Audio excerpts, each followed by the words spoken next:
Hi, everybody. It's Dr. Nan and Jilly back. I'm the author of Why Good Sex Matters, Understanding the Neuroscience of Pleasure for a Smarter, Happier, More Purpose-Filled Life. And today, we're going to talk about tools to cope so that we can not just survive, but thrive through the coronavirus challenge.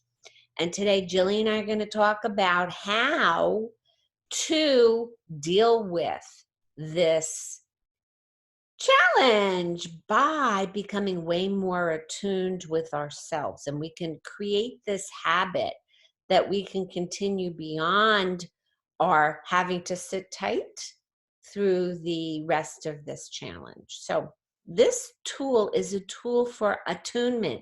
And attunement is where everything starts that's good. So by attuning to what's on our mind, what's in our body, and what our emotional weather is, a couple of times per day, we can practice a form of radical self-care.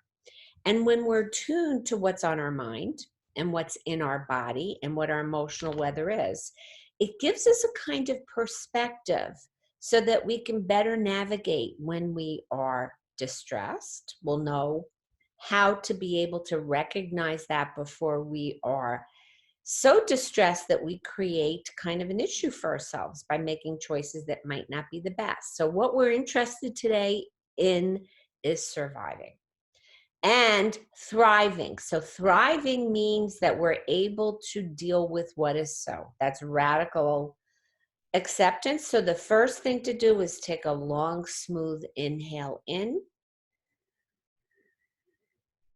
and then a longer, smooth exhale out, preferably through the nostrils. So what we're interested in is eliciting what's called the relaxation response, which is the calming portion of the nervous system. From there, after we do the long, smooth inhale and longer, smooth exhale, about 6 times to really help us become more in that calming portion of the nervous system.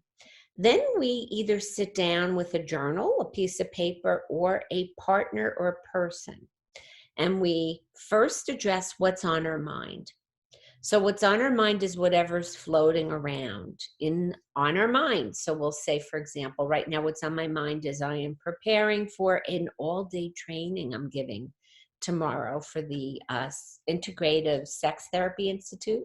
So that's on my mind. What's in my body right now is that I'm noticing that my left butt cheek is a little complaining about the way I'm sitting. And I also want to sit up straighter because that's my body's telling me sit up straighter.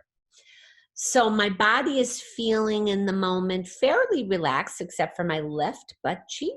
And now I sit up, I feel better with my left butt cheek isn't absorbing as much of the weight. But what's in your body could be whatever you're noticing. It can be tightness, tension.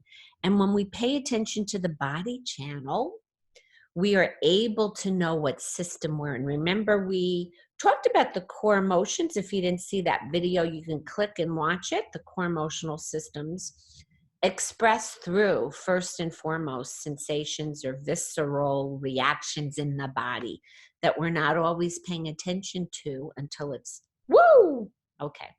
So what's on my mind is my training for tomorrow. What's in my body is changed as I've shifted my position. What's in my body? And my emotional weather right now is I'm feeling like this appreciation for the opportunity that we all have. So I'm feeling kind of appreciative that we're all going to be able to get together as a result of this crisis and learn some new habits and tools so that we can be happier and healthier on the other side of this. That's what the emotional weather is for me. When I woke up, my emotional weather was different. Emotional weather changes. I woke up and I was feeling kind of blue until I got myself moving. And when we can document this, either writing it down, that's been shown to have very good effects for our immunity, our mood, when we document from moment to moment in a journal, a couple of times a day, once or twice at least, what's on our minds, what's in our bodies, what's our emotional weather. It helps us move through what we're feeling. And the key is not to be against what we're feeling. We're feeling whatever we're feeling, whether it's good or bad or somewhere neutral.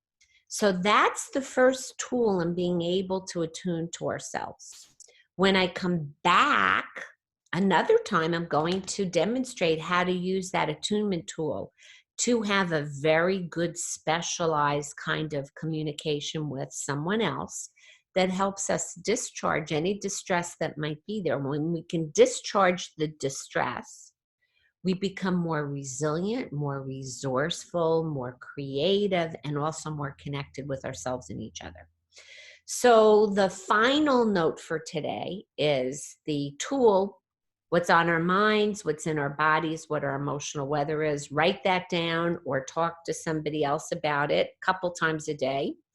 And the really good tool that underlies that is that when we can soothe ourselves by recognizing that we have all of the resources internally to create everybody and everything that we need externally, we can use social supports to foster creativity. We can feel safer and more secure.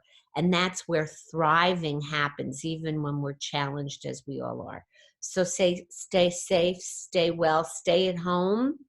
And I appreciate everybody taking this opportunity to learn more things about ourselves, connect more deeply with others, and contribute to the healing of our communities by staying at home.